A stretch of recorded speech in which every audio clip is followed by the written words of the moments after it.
Alright, hi guys. So I just wanted to mention before I dove into this video that I have the computer knowledge of a squirrel. So I have all my images on a separate computer and I'll just be showing you the screen. It might be kind of fuzzy and blue, but that's all I can do. Okay, so I'm doing my presentation on absurdism, and in making this presentation I use Wikipedia, Goodreads.com, philosophy-index.com, and swarthmore.edu. So, absurdism is a philosophy that refers to the conflict between the inherent human desire to seek out a value or meaning in life and the human inability to find any.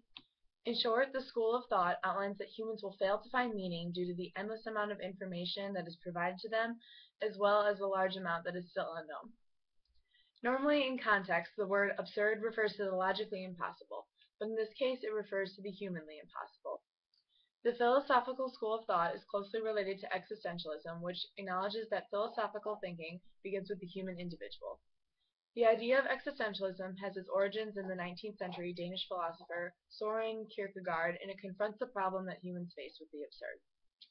Absurdism, though stemming from the European existentialist movement, rejects certain aspects of the existentialist school of thought.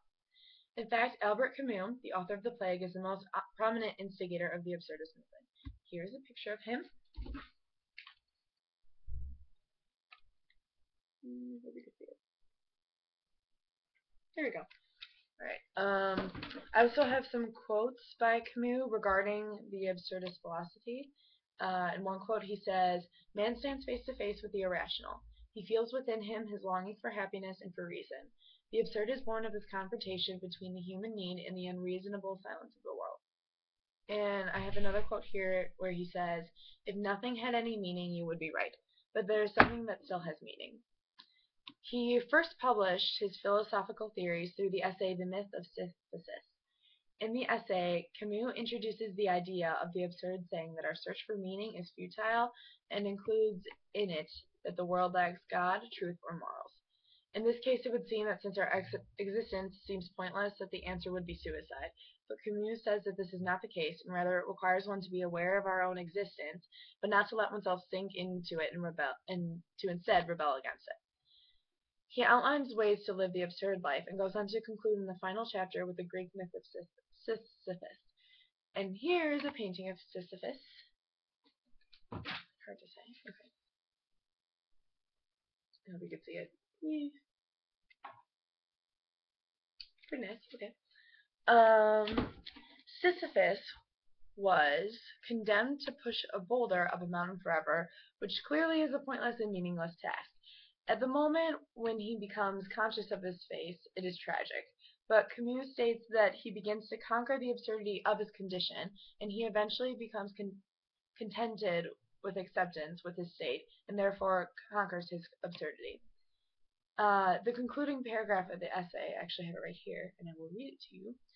"I leave Sisyphus at the foot of the mountain. One always finds one's burden again, but Sisyphus teaches the higher fidelity that negates the gods and raises rocks. He too concludes that all is well. This universe henceforth without a master seems to him neither sterile nor futile. Each atom of that stone, each mineral flake of that night-filled mountain, in itself forms a world. The struggle itself toward the heights is enough to fill a man's heart. One must imagine Sisyphus happy." It's a hard name to say. Camus has also written other works that regard themes of absurdity, such as The Stranger, the plays The Misunderstanding, and Caligula, and especially the essay The Rebel. And although The Plague isn't necessarily regarded as one of his absurdist works, it addresses elements of absurdist ideals. Within the first two parts of The Plague, it is clear that the character who recognizes the absurd the most is Dr. Roux. He knows that everyone is condemned to die at birth regardless of the matters of doing so. He doesn't believe in a god or an afterlife, and he believes that the present is all that matters. And he sees firsthand that people are constantly dying of the plague regardless of the countless efforts that he makes and that others make as well. And despite this reaction, he chooses not to give up or submit willingly to the perils of the disease. He gives his own life meaning simply by accepting that he can't defeat the death in any form, even though he will always continue to fight against it, and even though denying it or doing nothing about it would be much easier. And in this case, Cotard, I think that's how you pronounce it, is Dr. Roux's foil. He, on the other hand, knows that death is futile, but he chooses to do nothing about it, unlike Dr. Roux. When Tarot approaches him about helping in the anti-plague efforts, he remarks that Tarot's efforts are useless because they don't seem to be making much difference at all. He refuses to join in the efforts since he says that doing so is not even his job.